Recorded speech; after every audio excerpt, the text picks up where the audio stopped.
Olá, bom dia. Hoje, quarta-feira, dia 14 de agosto de 2019. A Notícia de Frente está no ar. E aqui ao meu lado, o professor Lourenberg Alves e o Antero Paes de Barros. Bom dia, professor. Bom dia, Nayara. Bom dia, senador Antero. Bom dia, telespectador. Bom dia, Antero. Bom dia, Nayara. Bom dia, professor Lourenberg. Bom dia ao telespectador e telespectadora. Olha, eu quero começar uma notícia de frente desta quarta falando da cassação da senadora Selma Arruda, porque a senadora recorreu da decisão do TRE para reverter a cassação. A senadora Selma Arruda, do PSL, recorreu da decisão de cassação do seu mandato, mantida pelo Tribunal Regional Eleitoral no dia 25 de julho. Ela é acusada de fazer campanha espontânea e também de Caixa 2. O pedido é do dia 12 de agosto e é assinado pelos advogados dela. No documento, a defesa alega que não existem provas suficientes para alegar a culpa da senadora e, por isso, pedem a anulação da decisão de cassação da Selma. Agora, não existem provas suficientes? Esse não foi a mesma conclusão tirada pelo TRE, né? Nayara, eu acompanhei a exposição do relator, à época, e li as 19 páginas do relatório. As 19 páginas.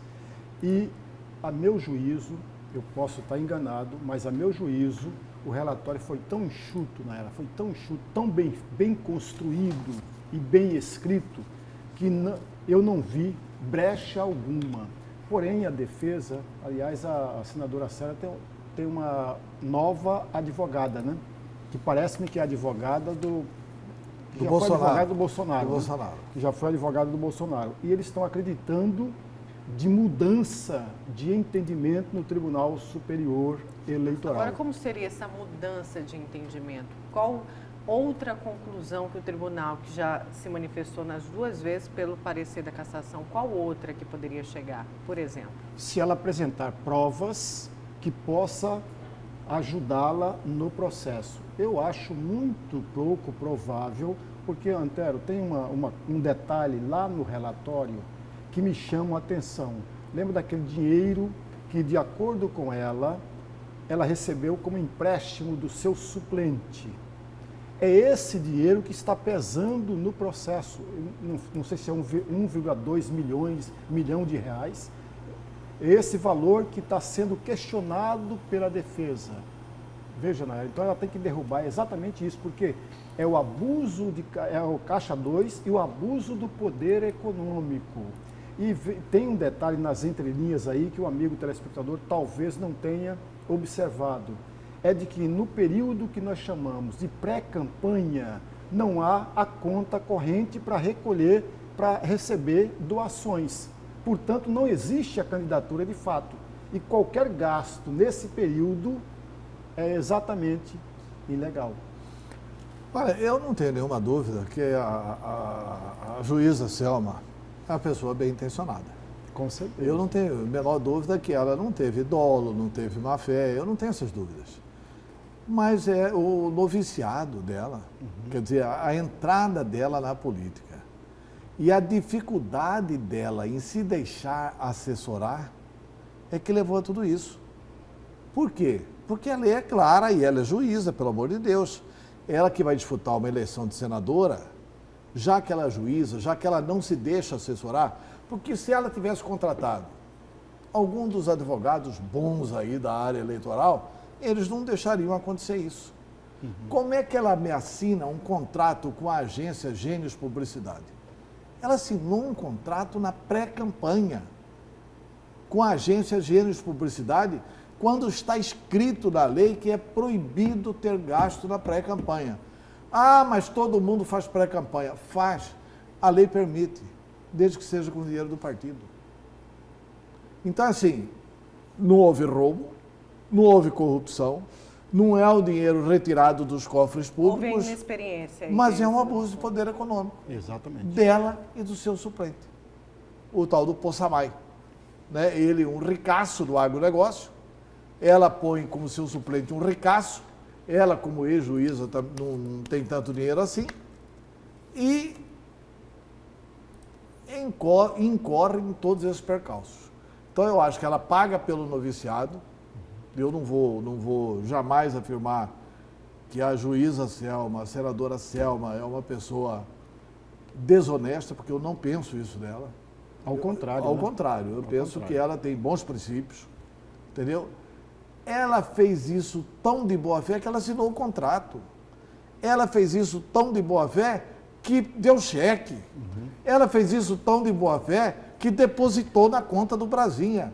Ela fez isso tão de boa fé que recebeu o dinheiro na conta particular dela. Coisa que não era possível fazer. Coisa que não era permitido fazer. Ah, mas essa alegada boa-fé não a protege. Ainda mais ela sendo juíza, porque assim, se eu como advogado tenho muito menos conhecimento em lei que a juíza Selma, sei que no artigo 3º da Lei de Introdução ao Código Civil Brasileiro está escrito: a ninguém é dado alegar o desconhecimento da lei para não cumpri-la. É o artigo 3º da Lei de Introdução ao Código Civil. Pelo menos era o artigo 3º, o tempo que eu estudei. A juíza Selma não pode alegar desconhecimento da lei para não cumprir a lei. Passou por cima. Agora só resta aos advogados, e o réu pode mentir. E o réu pode mentir. Só resta aos advogados mentirem no processo, dizendo que ela... Qual que é a tese dos advogados agora? Realmente, eles já não estão negando o dinheiro do Poçamai, está lá na conta. Relatório do Banco Central. Quebra do sigilo bancário, constatou, está lá na conta, está lá o pagamento. Não. Então que as contas delas sejam rejeitadas, mas ela não seja cassada. Negativo. Isso é caso absoluto de cassação do mandato. Para meu contragosto. Acho que ela vem fazendo um bom mandato. Acho que ela vem tendo um comportamento bom no Senado, como a população que votou nela espera. Acho que ela maculou a vontade popular. Não é a justiça que, ao caçá-la, vai macular a vontade popular, não é não. Quem macula a vontade popular é a juíza Selma, ao não ser atenta com o rigor da lei, ao cometer equívocos que foram fatais para o início da sua carreira política. Porque essa cassação da Selma, se ocorrer, pode ser que não ocorra, Antero? Pode, mas com base na lei não, com base na lei não, com base no que nós já vimos o Tribunal Superior Eleitoral fazer. Já que ela é a senadora do Bolsonaro, já que ela contratou agora a advogada do Bolsonaro, nós já vimos essa mesma corte, o Tribunal Superior Eleitoral, enterrar provas vivas contra Temer. E Dilma, para não caçar o Temer. A Dilma já estava caçada, o objetivo era preservar o Temer, e aí enterraram provas vivas, lá nessa mesma corte, no Tribunal Superior Eleitoral. As provas contra a juíza senadora Selma estão vivíssimas, mas eu não duvido do que esse pessoal pode fazer. Porque o que esse pessoal do Supremo tem demonstrado é muita coragem, embora não sejam só do Supremo, tem ministros lá de outra coisa. E os ministros do Supremo que estão lá são respeitados ministros do Supremo Tribunal Federal. Se for jogar dentro da lei, nenhuma chance. Aí é só se valer o seguinte: Bolsonaro, senadora do Bolsonaro, advogada do Bolsonaro. Se quiserem agradar Bolsonaro, eles internam mais um pouquinho de provas vivas. Fora isso, ela vai ser cassada. Infelizmente. Infelizmente, por quê? Porque eu acho que nós vamos perder uma boa senadora da República. Aí vem um outro questionamento, que é de boa parte, inclusive, dos nossos telespectadores. Qual que é o prazo? Não tem um prazo estipulado para isso aí? Pois é, aí a população cobra justamente uma decisão, já que errou, que seja punido. Não há prazo. Quando você tem dificuldades para aprovar ou para derrubar... Inclusive pode ser em 2022, exato, quando pode acaba. empurrar para frente. Nós temos um caso aqui, por exemplo, do Pedro Táxi. Lembra daquela da ata? A chapa dele foi ilegal e ficou 4 anos no mandato, né? Pois é. Exatamente. E depois se elegeu governador. Quer dizer, Mato Grosso devia ter sido poupado de Pedro Taco se a justiça fosse séria, né? Nós não teríamos sofrido o que estávamos sofrendo. Olha, teve uma decisão do Tribunal Regional Eleitoral com essa ata em 2010 e assim não conclusivo ainda. Ou seja, acabou o mandato de senador de 8 anos e nós temos ainda uma Medeiros decisão foi senador não 4 anos conclusiva. sem merecer ser. Exatamente. O senador era o outro. Era. O Fiuza, Medeiros Fiuza, né? foi um clandestino no Senado. Então, empurra para frente. Ele não merecia ser. Assim, então, isso pode acontecer, eu acho difícil isso acontecer. Por quê?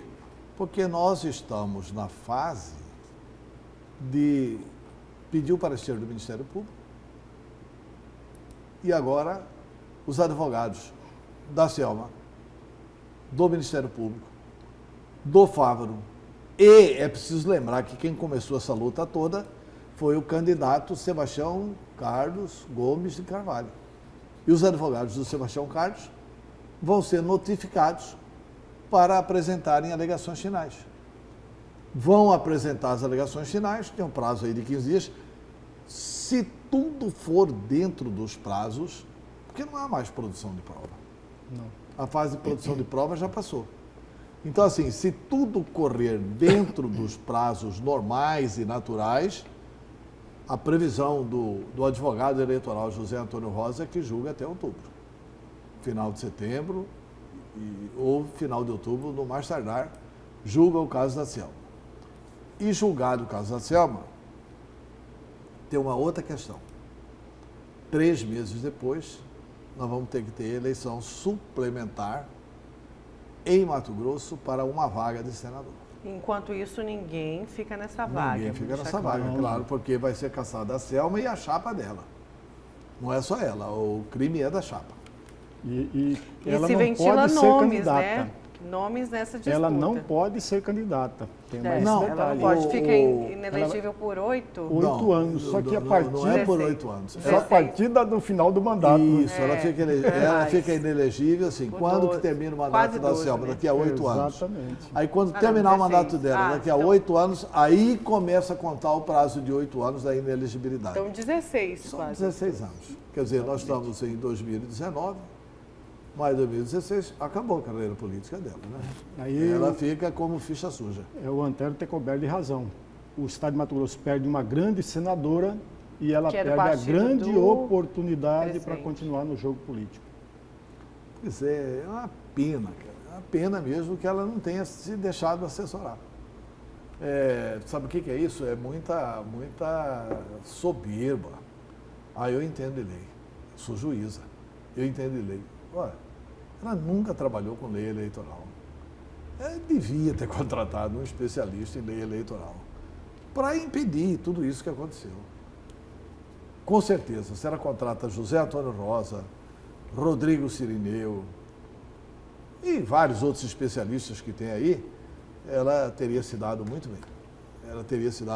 Mas, infelizmente, não vigiou corretamente e acaba causando uma decepção no público, né?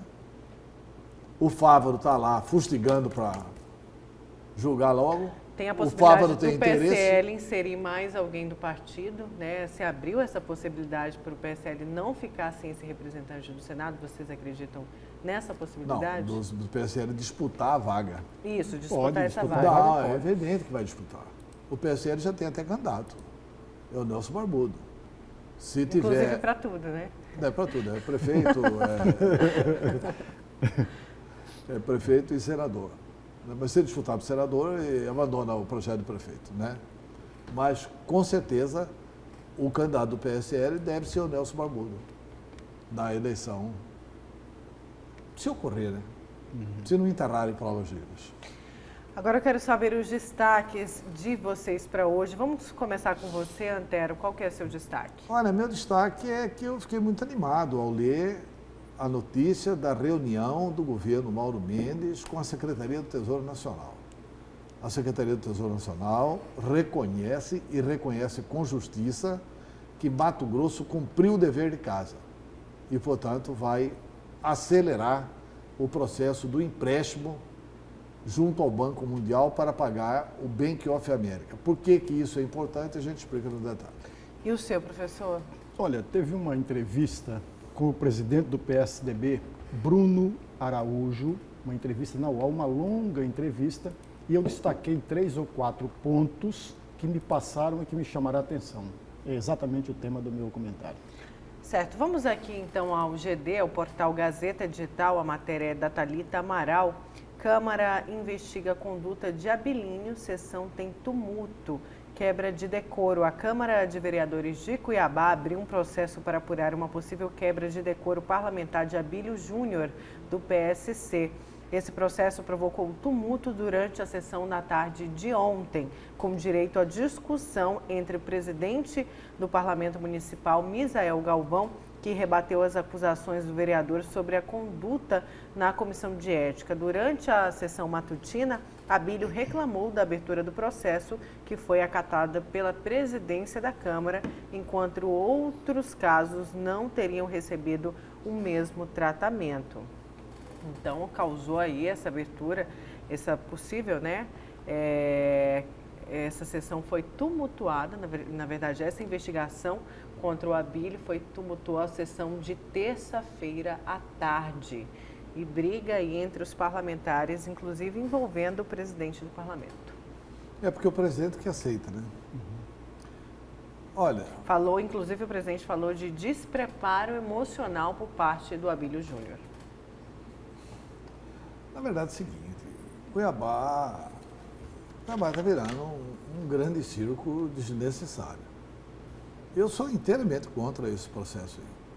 Inteiramente contrário a esse processo, só para relembrar ao telespectador quais são os motivos do processo. Sabe qual que é o motivo do processo?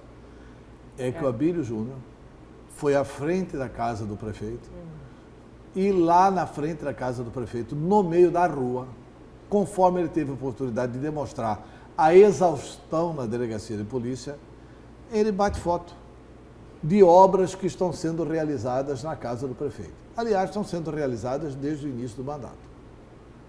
E mostra uma evidência que até hoje está lá, posta para quem passar lá por frente. Não tem placa de obra lá. E ele indaga. Ele foi na Secretaria do Meio Ambiente e pediu para a Secretaria do Meio Ambiente para saber se tinha autorização de uma obra sendo realizada na rua tal, número tal, sem falar que era a casa do prefeito. Aí a Secretaria do Meio Ambiente falou que não tinha autorização e não tinha. O que aconteceu? Um vizinho do Emanuel Pinheiro estava também realizando uma pequena reforma na sua casa. Também, porque para fazer essa reforma, você tem que pedir autorização para a prefeitura. Também sem pedir autorização à prefeitura. Aí, a prefeitura foi lá e multou o vizinho do Emanuel Pinheiro. O que fez esse vizinho? Pegou um drone que ele tem, ou emprestou de alguém, ou alugou de alguém, sei lá, não sei de quem que é o drone, operou esse drone e colocou o drone para filmar a casa do prefeito, a obra sendo realizada na casa do prefeito. Não, inclusive do drone, ele chegou a dizer que não era dele na época. Quem? O Abílio Júnior. O drone não é do Abílio. Pois é. O vizinho já assumiu que é do vizinho. Mas ele estava no vídeo. Mas foi uma montagem, no vídeo do Abílio, né? O Abílio fotografou. A foto foi tirada da rua. O drone gravou e o drone mandou a imagem para o Abílio. O dono do drone gravou as imagens e mandou a imagem para o vereador. Olha, vocês precisam fiscalizar isso aqui. Eu, como cidadão, sou multado e o prefeito faz obra também sem autorização. E não o vereador por iniciativa que filmou de drone, que isso foi questionado na época, né? A invasão, filmou por alto. Ainda que o vereador tivesse filmado de drone, eu não vejo problema nenhum. Mas não foi, entendeu? Mas não foi. Qual que é a falta de decoro parlamentar aí? Ele está exercendo o mandato dele. Ele está fiscalizando o prefeito. Ainda que o prefeito esteja certo, que tenha autorização, né?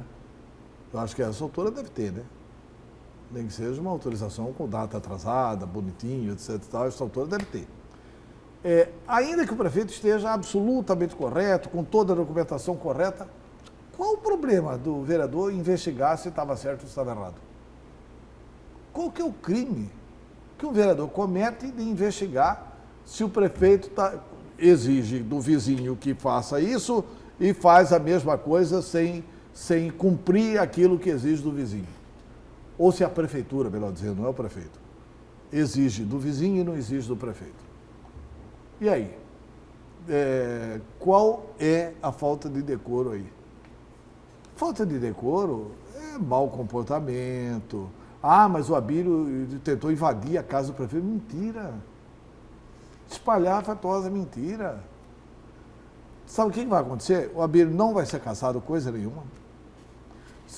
Ele tem que torcer para a Câmara cassá-lo. O melhor politicamente que pode acontecer na vida do Abílio, para ele se reeleger vereador com facilidade, é ele ser cassado pela Câmara. Porque a Justiça vai voltá-lo.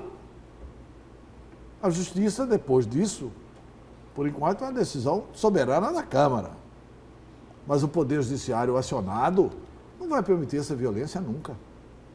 Então, sinceramente, eu não sei por que deixar prosperar uma ação dessa dentro do parlamento. Tem tanta coisa importante para ver em Cuiabá. Os vereadores têm que fiscalizar águas Cuiabá, tem que fiscalizar essa questão da rede de esgoto, tem que fiscalizar essa questão que me foi alertada pela essa deputada federal, coordenadora do PROCON, que foi Gisela Simona, que alertou lá no meu programa que o centro de Cuiabá não tem motivo nenhum, não pode pagar a taxa de rede de esgoto para Águas Cuiabá. Está sendo cobrada deles. Por quê? Porque o esgoto está sendo jogado na galeria de águas pluviais, que já foi construída há muito tempo atrás pela Prefeitura de Cuiabá. Então ela cita os bairros do centro que não devem pagar a taxa de esgoto. Então é isso que o vereador tem que cuidar, cara. Agora eles vão cuidar do Abílio. Ah, pelo amor de Deus, cara. Pelo amor de Deus, é inverter completamente a pauta do que Cuiabá precisa. Pelo menos eu penso assim. Vamos falar de educação, do ato que aconteceu ontem em todo o país, e estudantes e professores também realizaram esse mesmo ato em defesa da educação aqui em Cuiabá. Os detalhes na reportagem da Luciana Gavilha. A Frente em Defesa da Educação Pública é formada por várias entidades, o que se une também ao Sintep, que representa os professores da rede estadual de ensino, e também a Dufimate e Andes, que representa o Sindicato Nacional dos Professores de Ensino Universitário, do Ensino Superior. Alunos também se uniram a este movimento. São várias as reivindicações e também críticas em relação à conduta do governo federal frente ao corte de orçamento e também ao fechamento de diálogo. Diante de todo o cenário que se desenha, esta terça-feira foi marcada por manifestações em todo o país. Foram mais de 1.500 municípios e também todas as capitais. Nós temos manifestações de trabalhadoras e trabalhadores da educação junto com estudantes em mais de 1.500 municípios do país, que está tentando dialogar com a população e dar um recado para os governantes que é estratégico investir em educação, porque é assim que está garantido na nossa Constituição, nas nossas legislações, conquistada historicamente pelos trabalhadores. E é por isso que a gente luta contra a privatização, contra o sucateamento da universidade. Por exemplo, teve funcionário que ficou 4 meses sem receber salário. Então, poxa, isso é análogo à escravidão. Isso é análogo à escravidão. Então, que tipo de sociedade a gente quer? É essa sociedade onde o governo federal vai cortando a verba e não consegue nem pagar nem funcionário? Então, é nessa perspectiva que a gente acredita realmente que é possível uma mudança. O que os governos projetam com a educação é acabar com a rede pública, instituindo assim um regime meritocrático em que terá acesso à educação só quem puder comprar. Com isso, então, as pessoas mais empobrecidas, aquelas com quem o Brasil tem uma maior dívida histórica, não vão conseguir acessar a educação e vai ampliar o abismo social entre os mais ricos e os mais pobres, que no Brasil já é imenso. Na verdade, as reivindicações são várias, né, Antério e professor? Além da questão do contingenciamento, eles falam também sobre a reforma da Previdência? Olha, a UNE, que liderou ou que passou a ideia de liderar esse movimento, ela não era dominada pelo PT, era dominada pelo PCdoB. Não, que é a mesma coisa, irmão siamês, né? Não, mas tem um detalhe que eu, particularmente, sou muito favorável a todo tipo de manifestação. Todo tipo de manifestação, não importa em qual segmento da sociedade esteja, porque a manifestação tira as pessoas do comodismo, de ficar em casa esperando que outros o façam no seu lugar. Quando, na verdade, por exemplo, o corte na educação, na universidade e também no ensino do primeiro grau, no ensino fundamental, isso foi gritante. É preciso que o estudante venha às ruas. Infelizmente, já faz um tempo que os estudantes não vão às ruas, é preciso deixar muito claro. Aliás, desde 1992, que os estudantes não vão às ruas para fazer manifestação. Porque aquela manifestação histórica no Brasil, de junho de 2013, não era o estudante, não era a UNE. Parte dos estudantes estavam naquela reunião, naquela manifestação, mas não foi tocada, liderada pelos estudantes. Então, os estudantes precisam, sim. Então, a meu juízo, a manifestação sempre será bem-vinda. Não importa se é da esquerda, se é da direita, se é do centro, se é do segmento A, B ou C, não importa. As manifestações são sempre bem-vindas e num Estado democrático de direito, a opinião, o posicionamento será sempre bem-vindo por todas as pessoas. Eu concordo com o professor Lannenberg. Eu acho que a manifestação é importante, ainda mais que essa pauta é necessária, a pauta de discutir a educação no Brasil, né? Mas isso devia buscar envolver a sociedade. Claramente as imagens demonstram que a mobilização foi mal feita, não chamaram todo mundo. São os militantes assim mais aguerridos que foram nessa manifestação. Não tinha 30 pessoas aí nessa manifestação. O tema educação não é tão frágil assim. Ele diz respeito a muita gente, pode envolver muita gente, pode envolver toda a Universidade Federal de Mato Grosso. Mas eu acho que a universidade comete uns erros que está debilitando a universidade e está abrindo um franco para essa direita reacionária que se instalou no país. Por exemplo, discutivelmente, cortar recursos da educação não é o melhor caminho nem para este país, nem para nenhum país do mundo, né? Então, assim, a pauta está corretíssima. Mas o que faz o PT, o Partido dos Trabalhadores? Me traz aqui, não sei se vai ser hoje, se vai ser amanhã. Dia 22 de agosto. Dia 22. Vai ser dia 22 de agosto. O professor Fernando Haddad. Que vai ser na próxima quinta. Ele vem fazer uma caravana. Vai ser na quinta-feira da próxima semana. Ele vai fazer uma caravana. Lula livre com a pauta Lula livre e vai dar uma aula magna na Universidade Federal de Mato Grosso. Quer dizer, aí os caras pedirem para serem esculhambados. Aí, olha, a Universidade Federal de Mato Grosso, nesse momento, a melhor pauta é discutir Lula livre. Ah, pelo amor de Deus, vamos discutir a educação, gente. Vamos discutir a educação, vamos discutir essa questão de corte de verbas, vamos discutir essa questão de cancelamento de bolsas para cientistas, vamos discutir essa questão de corte do programa de pós-graduação. Vamos discutir isso. Agora, discutir Lula livre. Aí a Universidade Federal de Mato Grosso não quer ficar raquítica aos olhos dos que comandam o Ministério da Educação. É evidente que eles vão falar, isso aqui está sendo manipulado para ser uma universidade com uma direção para fortalecer um partido político. E na verdade... Tá, eu acho que neste momento o Brasil já deu sinais. Não sei se o senhor concorda com isso, mas o Brasil está dando sinais de que vai ter fadiga de material com relação ao governo Bolsonaro muito antes do que muita gente imagina. Por exemplo, João Dória, que durante a campanha eleitoral fez a dobradinha Dória-Bolsonaro, né, ele já está articulando a sua candidatura a presidente da República e já está articulando, inclusive, com o Rodrigo Maia de vice.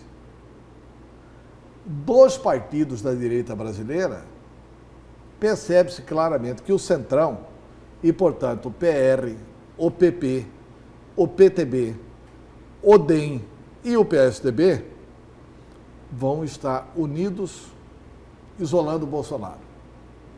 Do outro lado, a esquerda brasileira vai ter o PT, PCdoB e PSOL isolado, e o que restar da centro-esquerda vai tentar organizar um caminho, podendo ter uma alternativa seguinte.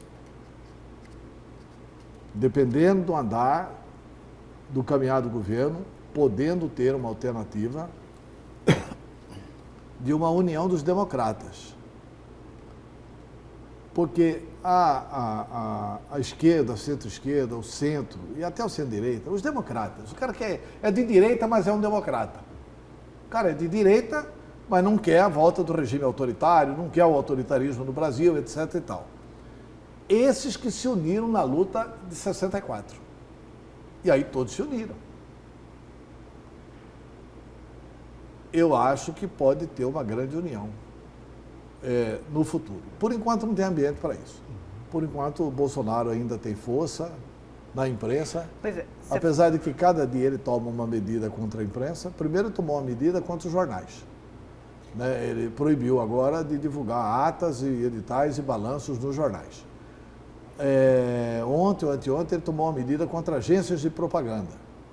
Ele está proibindo, em nível de governo federal, contratar agência de publicidade. Ele está mandando fazer lan house dentro do governo federal. E está tentando estender isso para os estados e para os municípios. Olha, e voltando é uma coisa difícil de administrar. E voltando à educação e falando até mesmo que o Antero acabou de citar da presença do ex-candidato à presidência, Fernando Haddad, é uma oportunidade, eu acho, dos alunos cobrarem, né? O que foi feito para a educação nos governos anteriores. Inclusive, ele foi ministro da educação. O que foi feito? É a hora ali de cobrar efetivamente todo esse reflexo hoje que a gente está tendo no contingenciamento da educação. Deixa eu falar. Sim. As pessoas vão ficar irritadas comigo. O governo Lula foi bom para as universidades brasileiras. Se fizerem essa pergunta para o Haddad, ele dá um show lá. O que foi feito no governo... houve cortes, desde o governo até no governo Dilma, e foi caminhando. Houve cortes também, mas nunca as universidades federais brasileiras tiveram tanto dinheiro quanto o governo Lula. Eu fui senador do PSDB. O governo Lula colocou mais dinheiro nas federais do que o governo do presidente Fernando Henrique Cardoso, invertendo um pouco a pirâmide. A crítica que o PT merece não é essa. Por que é que não se apoiou mais o ensino fundamental no Brasil? Eu acho que essa é a crítica que o PT merece. Porque essa pergunta, o Haddad vai nadar de braçada. Se alguém perguntar isso para ele lá, ele vai ficar tranquilo. Mas esse ato não é para perguntar nada, não é para questionar Haddad. Esse ato é para comemorar o Lula livre, é para lutar pelo Lula livre. Não tem essa conversa lá. Tomara que tenha um debate lá sobre educação. Que seria o correto. Que seria o correto, já que ele é um professor, já que foi um ex-ministro da educação. Mas é um debate intramuros. Né? É um debate só entre os que pensam razoavelmente igual. Debate bom é colocando lá o Haddad, o Cristóvão Buarque e esse Abraham Weissmann. Weintraub, os três ex, né? Ministros da Educação. Vamos então para um primeiro intervalo aqui do A Notícia de Frente. Na volta a gente continua, então não saia daí.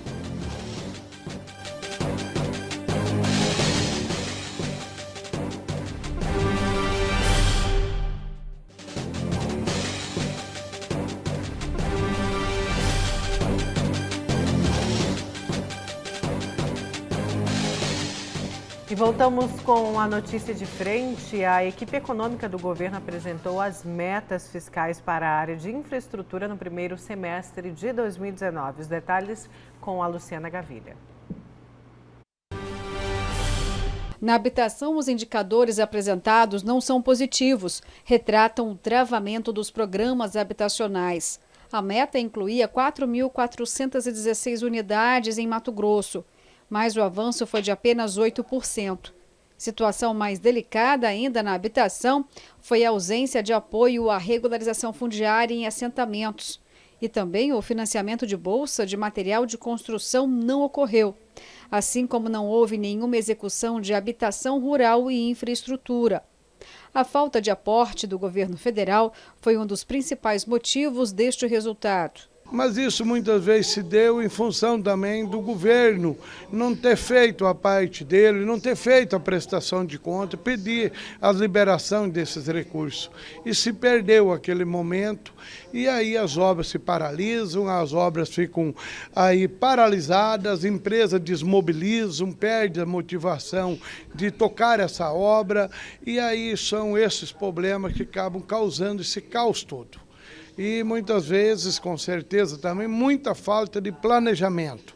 Diante dos dados apresentados pela equipe econômica do governo, o deputado Chuchu Dalmolin voltou a reforçar um discurso que foi do governador Mauro Mendes assim que iniciou a gestão. A necessidade da revisão do 12º dos poderes. Não adianta que os deputados falar que defende isso, aquilo, se aprova aumentos de 12º ou se o governo sanciona esse aumento depois. Nós temos que discutir realmente que diminua, senão nós estamos aqui correndo o risco só de manter uma máquina pesada, falida, que está envelhecendo e nós não vamos poder fazer com que o desenvolvimento aconteça. Então nós estamos trazendo soluções, como é um programa de regularização fundiária, é a primeira premissa para um plano de desenvolvimento, dar o documento para que ele possa ir no banco financiar, através disso ter o apoio na questão ambiental e uma justiça tributária. Apenas no mês de julho, o governo arrecadou pouco mais de 1 bilhão e 400 milhões de reais. Só em relação aos 12º, destinou 87 milhões ao Tribunal de Justiça, 29 milhões ao Tribunal de Contas do Estado, 41 milhões à Assembleia Legislativa, 31 milhões ao Ministério Público, deixando um déficit de 90 milhões no caixa do governo. O que o Mato Grosso e o Brasil tem hoje é um modelo de gestão pública falido, caro, que prioriza gastos não com investimentos, mas sim com a manutenção de privilégios, de situações que não trazem o resultado final. A exemplo, e eu parabenizo o governador que está sendo transparente, está aí buscando, mas os poderes têm que se unir, todos têm que fazer sua parte. O resultado está aqui no último relatório do mês passado dos gastos do Estado. A gente percebe que apenas 5 milhões está para investimento. E órgãos como o Tribunal de Contas, que é um órgão auxiliador da Assembleia, junto com a Assembleia, consomem os dois juntos praticamente mais de 70 milhões de reais. Então 5 milhões para investimento e mais de 70 milhões para dois órgãos apenas. Déficit da Previdência mais de 110 milhões. Então não tem como a Secretaria de Cidades ou Infraestrutura trazer outros números que não sejam algumas ações positivas nas PPPs. É o que está dando certo. E a gente tem um quadro aí, o deputado citou alguns gastos do mês de julho, a gente tem esse quadro por completo, detalhando cada gasto que foi repassado, por exemplo, para os poderes, tanto judiciário quanto Ministério Público. Daqui a pouco a gente coloca aí esse quadro aí, ó, na tela do nosso telespectador do A Notícia de Frente. Nós vamos ter que dar uma lupa também para o cara ler ali, né? Porque ali tem, entre salários de uma receita de 1 bilhão 462, entre salários de servidores ativos e aposentados, dá 509 milhões de reais, ou 510 milhões de reais. Agora, veja bem, 303 milhões é o salário dos servidores ativos e 206 milhões é o salário dos servidores inativos. Ou seja, a folha de inativos já está se aproximando para empatar com a folha dos ativos. E isso é muito ruim para as finanças públicas do Estado de Mato Grosso. Aí você tem os repasses obrigatórios aos poderes. Ao Tribunal de Justiça, 87 milhões, 41 milhões para a Assembleia, 35 milhões para o Ministério Público, 28 milhões para o Tribunal de Contas, 10 milhões para a Defensoria Pública. Repasse obrigatório às 141 prefeituras, 321 milhões. O maior repasse dos 1 bilhão 462 milhões é para as prefeituras. Depois tem o repasse obrigatório ao Fundeb, 168 milhões. Aí muita gente fala, mas o Pedro Taques pagava assim, assado. O Pedro Taques não passava nem o dinheiro do Fundeb e nem corretamente o dinheiro das prefeituras, né? E aí repasse obrigatório à educação, repasse obrigatório à saúde, 52 milhões.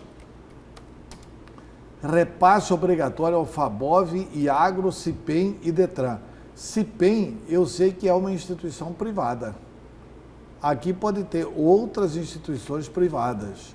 Eu acho que isso aqui tem que discutir dentro do governo para ver se cabe ao governo ficar na função de cobrador da sociedade, de arrecadador de impostos, para passar para o CIPEM, que é uma instituição privada que cuida da questão do setor madeireiro do estado de Mato Grosso. É praticamente o setor madeireiro do estado. Custeio das secretarias, 94 milhões, bloqueios judiciais, 15, repasse às contas MT Saúde, MT Prev e FEF, 18 milhões. Agora, veja o que é a tragédia da Receita em Mato Grosso. De uma arrecadação de 1 bilhão 462 milhões, só 5 milhões para investimento. Só 5 milhões para investimento. É isso que a sociedade cobra. A sociedade paga 1 bilhão 462 de impostos. Por isso que tem que ter um enxugamento no Estado.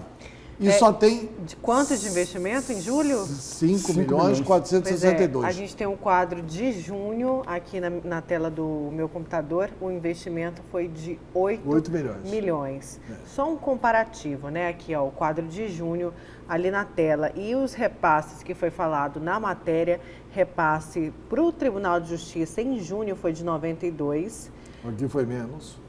Para a Assembleia Legislativa, 42 milhões. Aqui foi menos 1 milhão. 35 para o Ministério Público. Mesma coisa. 29 para o Tribunal de Contas. Praticamente a mesma Defensoria, coisa. 10. E as 141 prefeituras, 236 milhões de reais. Aumentou a receita das prefeituras. Foi para 321 milhões. Saúde, e qual aí que é tá o quanto? déficit? Qual que é o déficit? Aqui está 52 milhões de saúde. Pois mês passado, 58. E aqui é 100 milhões em junho, o déficit. Pois é, o déficit caiu para 90 milhões. 100 milhões, 700 alguma coisa. 219.251. Caiu 10 milhões o déficit. Então, as medidas do governador Mauro Mendes estão surtindo efeito. Aos poucos está diminuindo o déficit. Mas ainda precisa de uma contribuição dos poderes, né? Você vê que não vai resolver isso só entre os servidores públicos. Não tem como resolver isso só entre os servidores públicos do Poder Executivo, né? Tem uma coisa aqui que vai aliviar, se for aprovado, quando eu for entrar no destaque meu, se for aprovado o empréstimo, o pagamento com dívidas de banco, 51 milhões 607. Isso aqui vai dar uma aliviada para o futuro. Duas coisas, é uma pequena observação, mas um elogio no início. Tem que ser elogiado sempre a iniciativa do governo quando passa esta lista dos gastos do próprio governo, até para que o contribuinte possa acompanhar tudo a respeito durante esse mês. Mas duas coisas me chamam a atenção. Por exemplo, não tem aqui a arrecadação do FETAB separadamente, até para ajudar o contribuinte que diz respeito a esse segmento, para ajudá-lo à própria fiscalização dos gastos públicos. Por outro lado, amigo, uma segunda observação que deve ser feita, veja a disparidade a meu juízo. Tanto no mês de julho quanto no mês de junho, ultrapassou a 10 milhões de reais para a Defensoria Pública, ao passo que o Ministério Público, mais de 35 milhões de reais. Diferença grande aí, né? E outro, Lá para o Tribunal de Contas do Estado, mais de 28 milhões de reais. Veja a disparidade. Tem que ser repensado esta máquina pública. Tem que ser repensado para ver que, de fato, onde deve ser prioridades.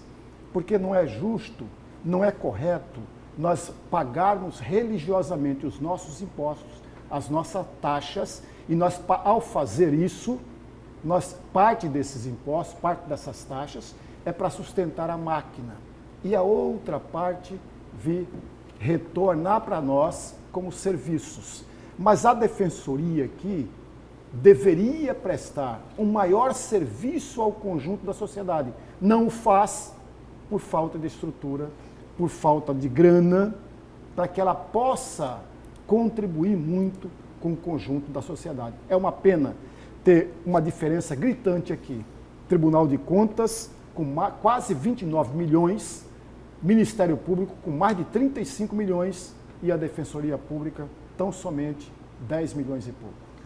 Antero, vamos então para o seu destaque, a gente que continua falando das contas do governo do Estado, no seu destaque de hoje. Olha, o meu destaque, eu estava eufórico no início do programa aqui, dizendo que a Secretaria do Tesouro Nacional elogiou bastante, numa reunião com técnicos do governo de Mato Grosso, né, elogiou bastante as medidas adotadas pelo governador Mauro Mendes. Esses elogios já haviam sido feitos publicamente aqui pela representante da Secretaria do Tesouro Nacional, reconhecendo as medidas que o governo Mauro Mendes tem tomado. Mas vai entender a bússola do governo Bolsonaro, mas parece biruta de aeroporto. Porque a secretaria, porque biruta de aeroporto, né, ele indica para onde o vento sopra, né? Só para lá, vai a biruta para cá, só para lá. De acordo com a mudança do vento, a biruta vai girando, né? Então o governo Bolsonaro está assim, igual a biruta de aeroporto. A União, ontem, recorreu ao Supremo Tribunal Federal para não avializar Mato Grosso no empréstimo. Depois de fazer uma reunião com representantes do governo de Mato Grosso, depois do secretário do Tesouro Nacional elogiar o governo, depois da área econômica do governo federal reconhecer que o governo do estado de Mato Grosso está agindo corretamente sob a direção do governador Mauro Mendes, a União, através da Advocacia Geral da União, recorreu à ministra Rosa Weber, pedindo para que ela anule a decisão que manda a União avalizar o empréstimo para Mato Grosso. E justifica dizendo o seguinte, que o empréstimo extinguiria uma dívida, mas representaria uma nova despesa. O documento encaminhado à ministra Rosa Weber, e isso está ontem no jornal A Gazeta, aliás, está hoje no jornal A Gazeta, e desde ontem está no site Gazeta Digital. O documento encaminhado à ministra Rosa Weber, relatora da ação, pontua que o estado de calamidade decretado pelo governo não é justificativa para o empréstimo. E também de que o argumento de mudança de cálculo de pessoal também não deve ser considerado. Por que consta lá o argumento da mudança de cálculo de pessoal? Porque esse empréstimo foi entabulado no governo de Pedro Taques. Lembra quando o Pedro Taques se transformou naquele figura do Monteiro Lobato, do Pedro Manazarte, e acabou fazendo com que o Tribunal de Contas fizesse isso para ele não ser processado por crime de responsabilidade fiscal? Isso está servindo agora para não liberar o empréstimo para Mato Grosso. Agora o imposto de renda retido na fonte entra no cálculo de gastos. Aí eles justificam que o estado de calamidade pública merece interpretação restritiva, sob pena de se tornar um meio para afastar arbitrariamente a aplicação da Lei de Responsabilidade Fiscal, diz o recurso da União. Ao fim da contestação, a União pede que sejam negados todos os pedidos feitos pelo Estado de Mato Grosso para que a União avalize o empréstimo. Portanto, a União intransigentemente está contra avalizar o empréstimo para Mato Grosso. Essa é uma notícia ruim. Eu Até acho... porque, na verdade, aquela parcela do Bank of America vence agora, em setembro. Se a ministra rejeitar isso e obrigar a União a avalizar, aí vai depender do Senado da República, onde já está demonstrado que o governo Bolsonaro vai atuar para impedir Mato Grosso de ter acesso. Pois é, a União ela alega que o Estado ele vai substituir uma dívida por outra. Sim, mas ele vai substituir uma dívida onde paga 5% de curto prazo por uma dívida de longo prazo, onde vai pagar 3%, aliviando o caixa do Estado durante 3 anos, a curto prazo. No governo Mauro Mendes, por exemplo, não paga nada e você restabelece o reequilíbrio para os 49% da lei de responsabilidade fiscal. É isso que a União não está entendendo. Quer dizer, essa medida ajuda em muito o governo do Estado a restabelecer esse equilíbrio. Sabe o que eu entendo disso tudo, professor? Eu acho que o Estado de Mato Grosso perde muito tempo em exercer a sua autonomia, a sua soberania. O Estado é legitimado para apresentar uma ação direta de inconstitucionalidade contra a União. O Estado de Mato Grosso deveria liderar os estados produtores para entrar contra a União lá no Supremo Tribunal Federal para eles pagarem a retribuição da tal da Lei Candir, do Fundo de Participação. Tem a lei fala em fundo, ela só não estabelece a obrigatoriedade. É evidente que eles dão um prejuízo de 6 bilhões por ano ao Estado de Mato Grosso e é evidente que o Estado de Mato Grosso tem que cobrar essa conta. E tem que cobrar essa conta da União. Porque fica com medo, não, mas é o presidente da República, o presidente pode me perseguir. Não, tem que exercer com autonomia e com soberania o mandato de governador de Mato Grosso e tem que entrar com ação contra a União e deixar a Justiça decidir.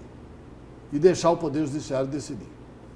E não dá mais para ficar achando que Bolsonaro é amigo de Mato Grosso. O Bolsonaro tem atuado, o governo dele, para inviabilizar as finanças do Estado de Mato Grosso.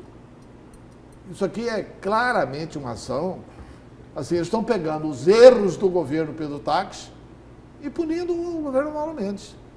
E punindo o futuro do Estado de Mato Grosso.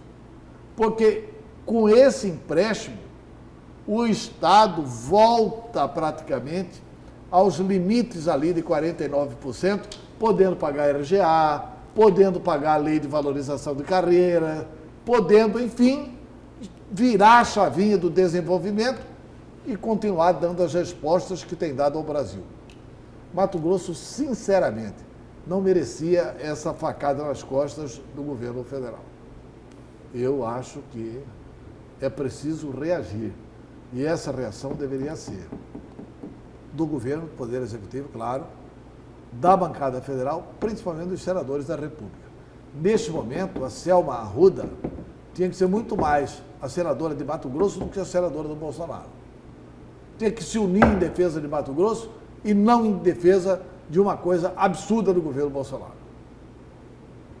O que era para a gente comemorar, eu quando dei o destaque aqui, eu tinha lido apenas a notícia de ontem com relação aos elogios para Mato Grosso da Secretaria do Tesouro Nacional e que, portanto, o empréstimo iria ser acelerado em Brasília. O próprio governo do Estado chegou a comemorar isso, o resultado dessa reunião.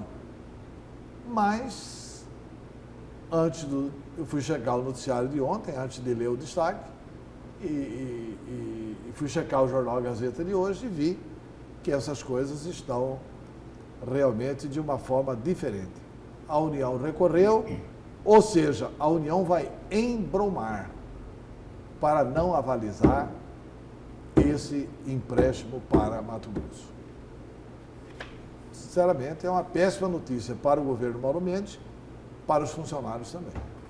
Porque são 140 milhões que vai ter que sair da conta do Estado no mês de setembro e que, portanto, não vão entrar naquele cálculo de que ajudaria a recompor a possibilidade de voltar a pagar RGA, etc. E tal. Aquela proposta. Vamos demorar mais um pouquinho. Isso a partir de 2020. E vocês vejam que Mauro Mendes ainda foi contido, né?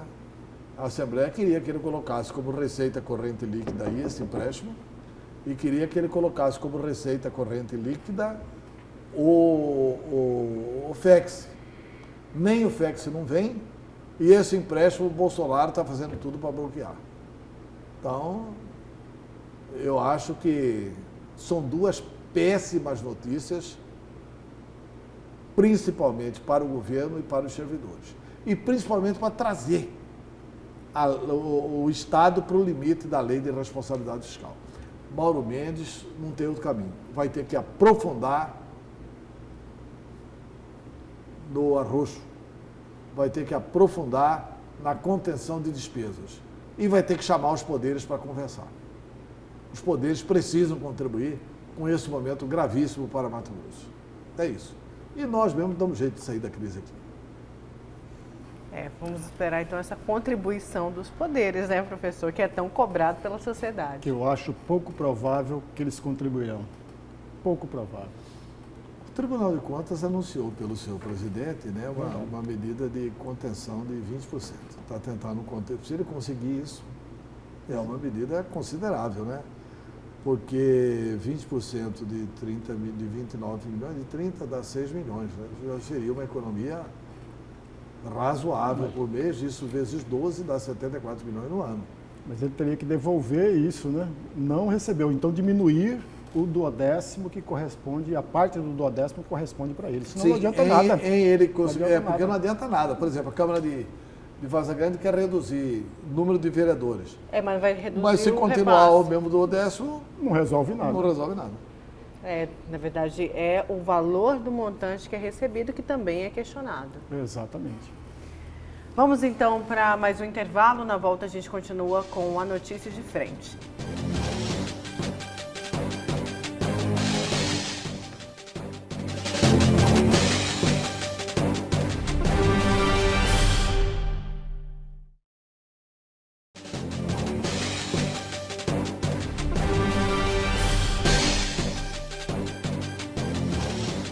Voltamos com a notícia de frente desta quarta-feira e o prefeito de Cuiabá afirmou que está mais preocupado em resolver os problemas de Cuiabá do que planejar as eleições de 2020. Emanuel Pinheiro também comentou como está a relação política dele com o vice-prefeito Niuan Ribeiro. Além disso, o chefe do Poder Executivo Municipal ainda fala da nova lei da verba indenizatória da Câmara de Vereadores e do fim da gratuidade do transporte coletivo para pacientes renais. Confira na reportagem de Antônio Carlos Silva. Bom dia. O prefeito de Cuiabá, Emanuel Pinheiro, foi questionado sobre o fim da gratuidade no transporte coletivo da capital para 1.200 pacientes renais. A gratuidade acabou em maio por decisão do Tribunal de Justiça, que entendeu que a lei municipal de 1991, que garantia a gratuidade, era de autoria de um vereador, o que é proibido pela Constituição Federal. A Carta Magna determina, nesses casos, o autor deve ser o prefeito municipal. Emanuel Pinheiro se posiciona. Não foi pela prefeitura, foi uma decisão judicial. Então, o deputado Emanuelzinho já me procurou sobre isso, o ex-governador Júlio Campos esteve ontem comigo falando sobre isso, e eu vou ver uma forma, uma alternativa, uma pena. Mas é uma pena, mas isso depende de caixa. Onofre, depende de caixa. São então, 1.200 pessoas. Eu sei, mas tudo depende de caixa. Então eu vou ver. Toda a sensibilidade do mundo eu tenho. Não tem prefeito que seja mais próximo das pessoas e mais humano e que pense mais no bem-estar dos mais carentes, do menos favorecido do que eu. O prefeito de Cuiabá também se manifesta a respeito da lei municipal que ele sancionou, que dispensa a apresentação de notas fiscais como prova de recibo de gastos de vereadores da Câmara Municipal em relação ao AVI, a verba indenizatória. O que eu tenho como prefeito, como chefe do Poder Executivo, de estar interferindo em decisões de interna corporis da Câmara Municipal? É uma decisão deles, não cabe a mim aí tomar essa decisão. Eu lembro quando o governador Pedro Taques estava no governo, ele não se manifestava. Ele achava, isso é problema da Assembleia, então é interna corporis, a Assembleia que decide como fazer e como agir nas suas questões administrativas e financeiras sob os cuidados do Tribunal de Contas do Estado. Emanuel Pinheiro explica quando vai encaminhar a reforma administrativa para análise e aprovação dos vereadores. ele também justifica o porquê da reforma administrativa. Eu tive algumas reuniões, entendeu? E tive algumas sugestões que eu vou adequar nessa minha ida a Brasília para ter agendas na área de educação, saúde e assistência social. Eu vou acabar de finalizar, eu estou levando a proposta comigo, vou finalizar a proposta e agora é uma data definitiva. Também não é nenhuma sangria desatada e nenhuma amarração, até porque é um ajuste que eu estou fazendo. Mas eu vou lançar, pegando essas novas propostas, que eu vou estudar na viagem, eu quero encaminhar para a Câmara de segunda para terça-feira. O prefeito Emanuel Pinheiro também comenta como está o relacionamento político dele com o vice-prefeito Nilwan Ribeiro. Esse prefeito não precisa de mim, deputados, certo? Eu estou sempre conversando, dialogando em benefício de Cuiabá, porque eles também não precisam de mim, eles querem ajudar Cuiabá. A força política do Estado e da capital não precisa de mim. Eu os procuro para nos unir por Cuiabá e cada um fazer a sua parte. Então agora eu só não quero falar de eleição agora. Eu falo de Cuiabá, eu falo do povo cuiabano, eu falo dos investimentos, das obras, ações, entregas que quero fazer para Cuiabá. Com apoio de Tarcísio, imagens de Edilson Paulo, Antônio Carlos Silva para a Notícia de Frente.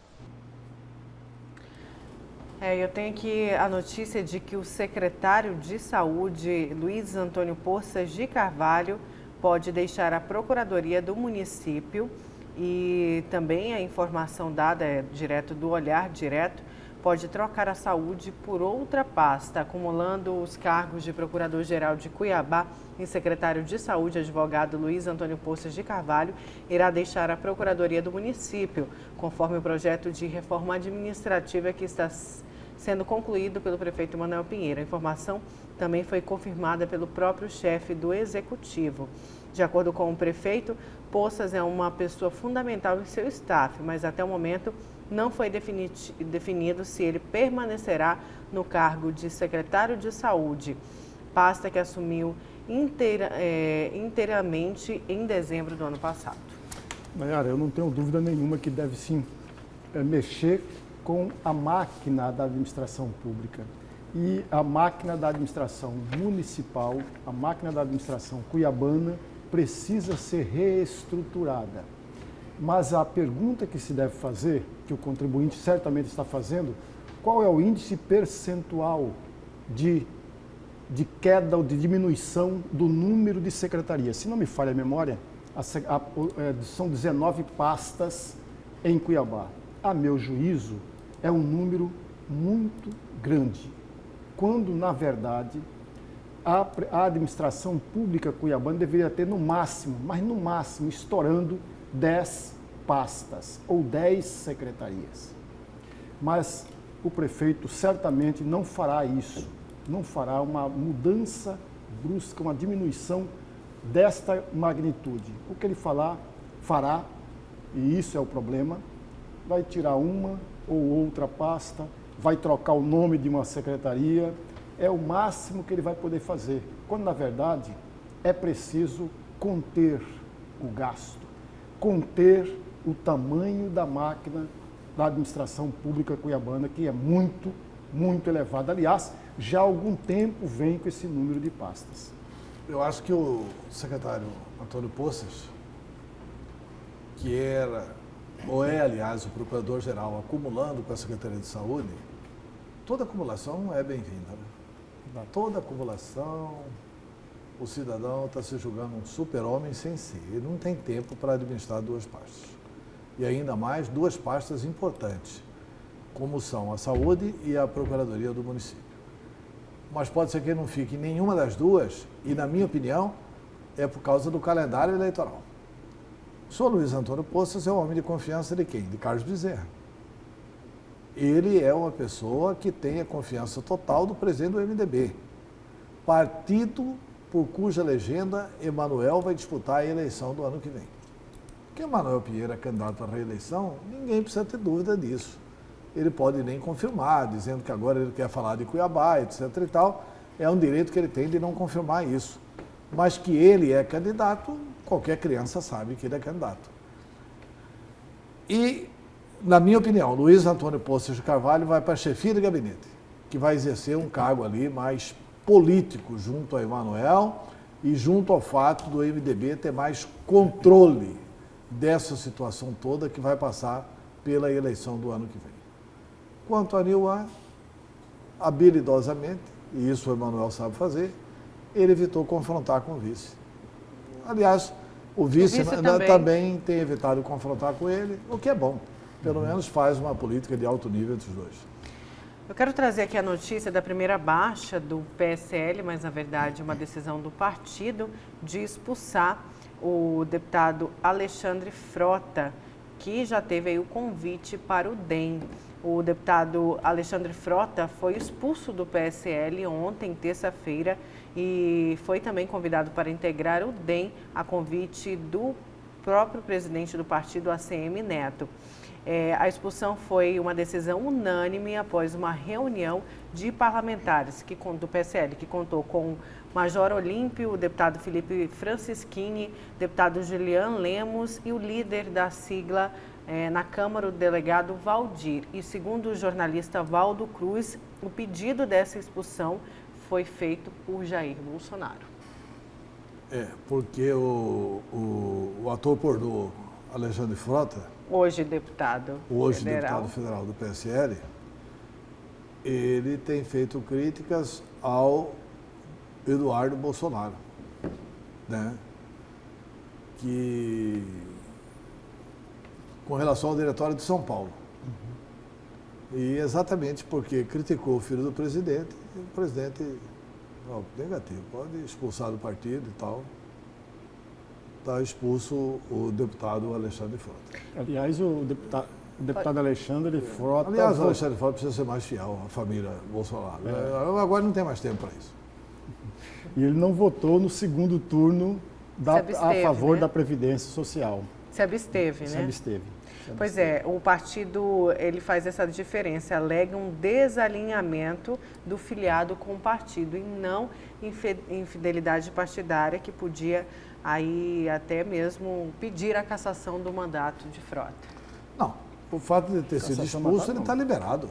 Ele vai com o seu mandato. Se tivesse alegado a infidelidade partidária, no caso o partido alegou desalinhamento com o filiado. Aliás, o filiado com o partido. Olha, vamos ser sinceros, né? Você vê a rapidez da democracia bolsonariana, né? Da democracia PCLista. Não é assim que faz, né?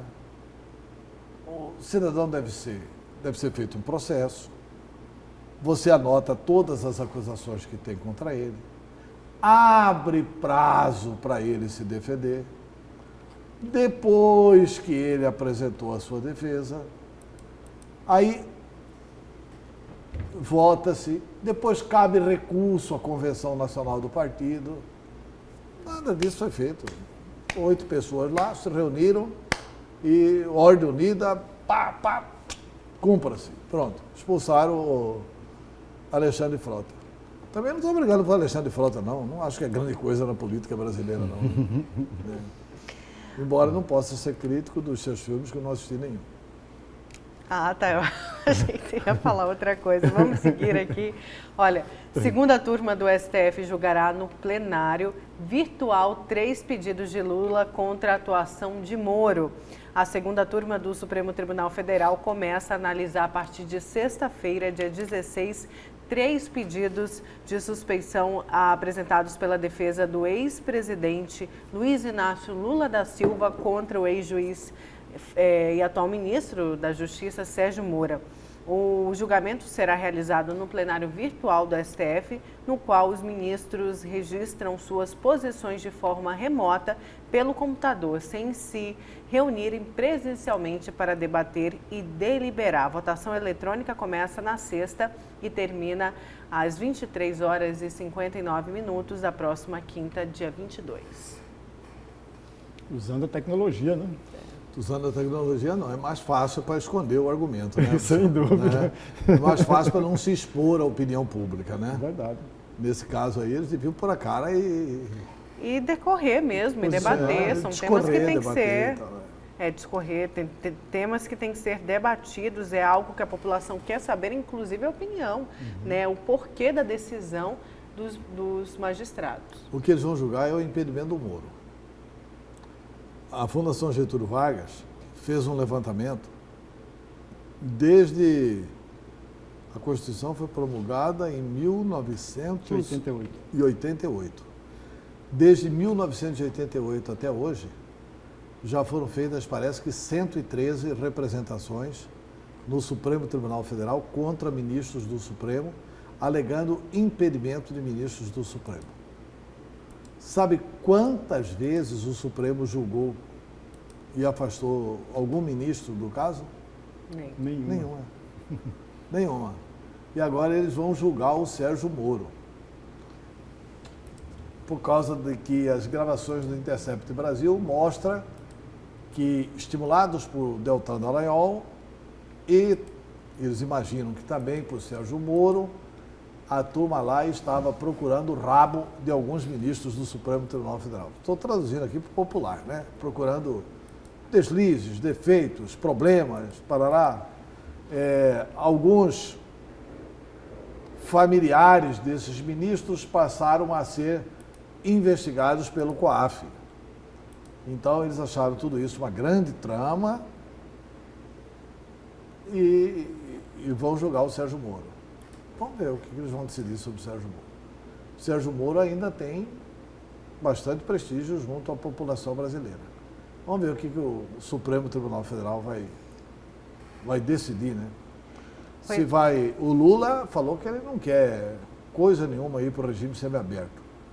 O Lula já deu Tornozeleira jamais. Tornozeleira jamais, não quer regime semiaberto, coisa nenhuma. O Lula quer sair de lá o seguinte, um pedido de desculpa do Brasil e inocentado e para voltar para casa para poder disputar a eleição. Bem essa do Supremo querer só botar o Lula no regime semiaberto, ele não aceita esse trem, não. Ele quer uma coisa bem mais organizada, né? Mas mais barata do que aquele gasto diário de 10 mil na cadeia em Curitiba? Então, isso aí não custa nada. Isso aí Que é uma vida mais simples? Assim, é só uma decisão. É assim, a Lava Jato não existiu, não teve roubalheira na Petrobras, ninguém devolveu o dinheiro, ninguém confessou, ninguém nada. Acho que devia soltar todo mundo, né? Acho que o Supremo é o Supremo. Né? Pois é, e só mais uma informação, você citou a questão, o caso dos hackers, né, e as mensagens vazadas pelo Intercept, divulgadas pelo Intercept, e a Comissão de Segurança Pública da Câmara, assim como convocou o ministro da Justiça e também o jornalista Glyn, fez o convite à ex-candidata a vice-presidente do país, Manuela Dávila, para dar explicações sobre contato com o hacker que confessou ter sido responsável pela invasão de celulares, já que esse hacker, o Walter Delgatti Neto, disse que a ex-parlamentar foi intermediária que o colocou em contato com o jornalista Glyn Greenwald, do The Intercept Brasil. Professor, vamos para o seu destaque? Vamos.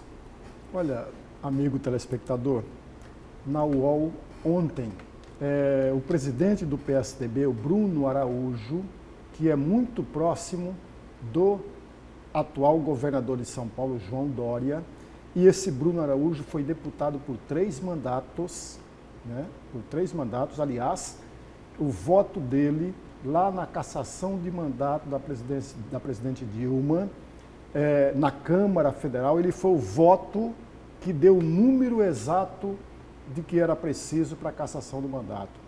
Por isso ele passou a ser conhecido no país por inteiro. Agora ele está sem mandato e é o presidente do PSDB. Ele deu uma longa entrevista, eu destaquei 3 ou 4 itens que me chamaram a atenção. A primeira delas é dizendo que o PSDB precisa deixar com clareza o seu posicionamento em relação aos temas nacionais. Ou seja, trocando em miúdos, que o PSDB não fique mais em cima do muro. Esse é o primeiro ponto. O segundo item é o PSDB continua apoiando a livre iniciativa, continua apoiando o liberalismo econômico. E, ao mesmo tempo, o PSDB continua batendo na mesma tecla que o Estado é um instrumento para a redução das desigualdades sociais. Isso aqui não é novo, isso aqui é antigo dentro do PSDB. Defende isso na teoria, no discurso. Agora, tem um outro detalhe aqui, e isso também chama a atenção. Ele e o PSDB não será oposição ao governo Bolsonaro, a menos que, e aí o PSDB vai bater contra, quando tiver posicionamento por parte do governo, posicionamento autoritário, intolerância. Aí o PSDB vai se manifestar contrário. Ou seja, amigo telespectador, voltando lá no primeiro item, o PSDB vai continuar assim, em cima do muro. Todos nós sabemos que o PSDB foi o maior defensor, ou um dos partidos que mais defenderam a reforma da Previdência Social. Tanto é verdade que eles decidiram fechar questão a favor da Previdência Social. E aí volta um outro item que me prendeu a atenção.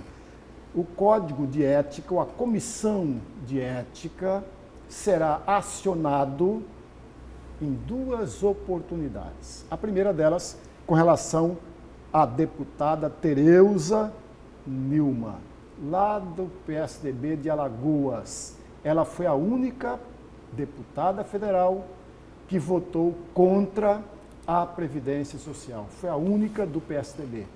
E é exatamente por essa razão que a Comissão de Ética do partido irá analisar uma penalidade à deputada. Um outro item dentro da Comissão de Ética é com relação à representação contra o hoje deputado federal Aécio Neves. Mas o presidente do PSDB tem dito que vai dar todas as condições, aquela observação que o Antero chamou a atenção de todos nós anteriormente, o PSDB vai trabalhar exatamente para isso. Vai ter um trabalho da comissão, vai ter um espaço enorme para que o Aécio Neves, tanto o Aécio quanto a deputada, tenha tempo suficiente para se defender. Um último item que é preciso também registrar, as críticas que o PSDB faz com relação ao governo Bolsonaro. E a crítica maior é exatamente a falta de uma agenda do governo para a geração de empregos. Todos nós sabemos disso, que não há nenhuma agenda e nenhum projeto para a geração de empregos. Na verdade, tudo está concentrado na reforma da Previdência. Exatamente, foi concentrado, exatamente isso.